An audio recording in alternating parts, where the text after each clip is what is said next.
North Queensland is just an absolute crime hotspot. Cairns is the fourth most crime-hit region in the state, according to the newly released Queensland Crime Report.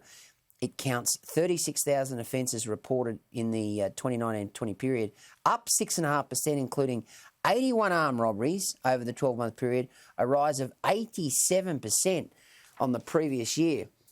I thought, Tanveer, that crime, particularly youth crime, would be an issue at the last state election, but it was basically a referendum on the Palaszczuk government's response, health response to the COVID crisis.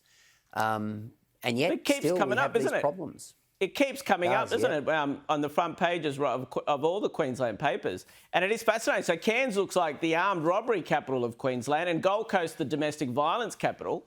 Again, it's interesting what's driving these trends. But it's a repeat story, isn't it? Every other week there'll be some sort of big crime story.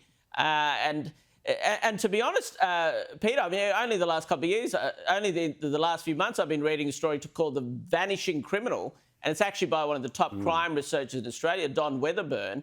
And he talks about crime falling in most, right around Australia for a host of reasons, be it better security, less cash we're using, better policing. But, some of these trends aren't obviously playing out in every part of Australia.